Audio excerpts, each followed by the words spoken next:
And in this video, I'll show you how I use this ginger root and turn it into this ginger wine.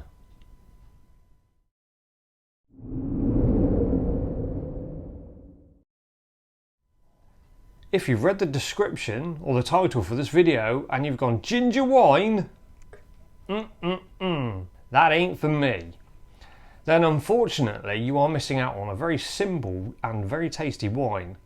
For the rest of you out there that have gone, yeah, okay, I might give this one a go, here's my process of making this delicious wine. And to start with, I weigh out around 70 grams of ginger. I then give the ginger a really good scrubbing off, as I do generally find there is some soil stuck in between the nodes, and it's quite easy just to crack the root apart, just to get in there and make sure everything is thoroughly clean. So now I just use a really sharp knife to finely slice the root. It's also an ideal opportunity to identify any of the areas of the root that might be bad, and you can tell this by the fact that it's slightly off-coloured and also possibly soft. And it's advisable not to use these parts, so just cut them off and discard them. And now I'll weigh out 250 grams of raisins or sultanas. These little things will add some sweetness, some flavour and some body to a naturally thin wine. So I just go through them with a large knife and coarsely chop them up.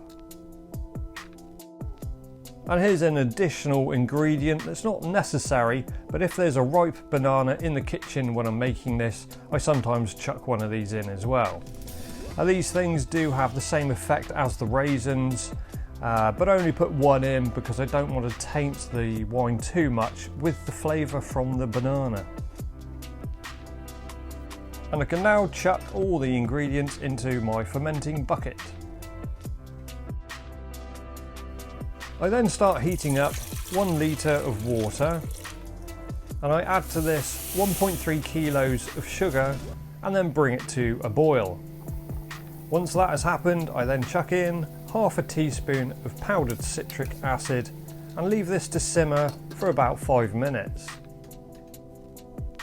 I then carefully add this syrup to the ingredients inside the fermenting bucket and then cover this over with the lid and leave it to steep for around 10 to 15 minutes. And here we are back again. Now, considering the temperature of the syrup when it went in, I'd assume that it's killed off pretty much any unwanted bacteria in here and also started to extract the flavours out.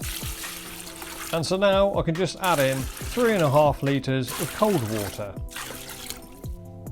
And after a really good stirring up, at this point I'll take a gravity reading, which in this case looks like a 1.100. So now I can add in the last of the ingredients, which is half a teaspoon of pectin and some universal wine yeast. And this one does have some added nutrients in it, so that's good. I then just stir this in and cover it loosely with the lid and leave it in a place somewhere between 10 to 15 degrees should be okay. And then I also, just once a day for the next 3 to 4 days, just give it a quick stirring up as well. So now it's time to rack the wine off. And I tend to find all I need to use to do this is a funnel and a fine mesh sieve. So now filled up the demijohn, it's time to add in the airlock. And here you can see just how much activity is still going on in the wine there, with the yeast eating the sugar and releasing the gases. So for now there's not much to do other than store this at room temperature, and then I'll be back later on to see how it's getting on. Here we are. This is about a week or so in the demijohn. I'm not sure if you can pick that up, it's still bubbling away. There is some lees on the bottom there that you can see, but other than that, quite murky still. So we'll leave this for a bit longer and we'll be back again. Life in the demijohn after well over 2 weeks now, and as you can see, the colour's starting to change. So yeah, I think we'll have to leave this for a bit longer. This is probably over 3 weeks now, I think, in the demijohn. As you can see, the colour on this is now a lot more uniform. The lees on the bottom there have really settled down nicely. It's a bit more translucent as well, but it's looking good. I know this is fully fermented, but I will just take a quick gravity reading just to double check really. And yep, there we go. That's a reading of 0.990, which gives me a very healthy 14% ABV wine. So now I can rack the wine into a clean demijohn using just a siphon stick and a short length of hose, and just also being very careful not to disturb the lees in the bottom of the demijohn. Now that's done, at this point I'll add in 1 Campden tablet. I'll just crush it between a couple of spoons and then give it a good stirring up to make sure it's thoroughly mixed in. Now I need to think about degassing the wine. I could use a whip and stir it up nice and quickly, or I could use thyme and just leave it, but that would take months. So what I tend to use are these things. You might have come across these things before. They're just small little rubber bungs with a very simple valve on the top of them. And they just sit in the top of the demijohn here, and they do come with a very simple pumpity pump. Look at that.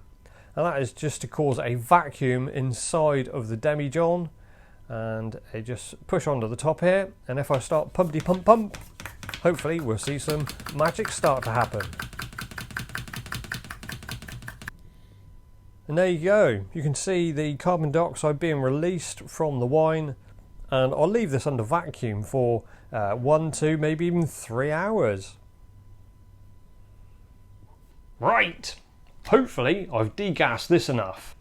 I'm happy to move on to the next stage, which is to clear it. Now, wine finings, I'm sure you've used them or come across them, and there's different ways of obviously clearing a wine, but I tend to use finings because it's quick, easy and cheap. There's loads out there and they all work. Okay, the one that I use is called Smart Clear, and it is just one of those 2-pack solutions, and because this does 23 to 25 litres, I'll just decant these into a small container and use the correct quantity, which is I think 2 to 3 millilitres per demijohn of A, and about 10 to 12 millilitres of solution B per demijohn. And after 24 hours, just look at the wine now. Look at what a difference the finings have made to it already. Look at that. I will leave this for another day, maybe 2, maybe even a week longer in here, just so that I can make sure it's cleared as much as possible. And there it is, the very cheap, the very cheerful, the very simple and the very tasty ginger wine. Yeah. Well, there's not much more to add to that, is there? Other than cheers, and make sure you keep on shining.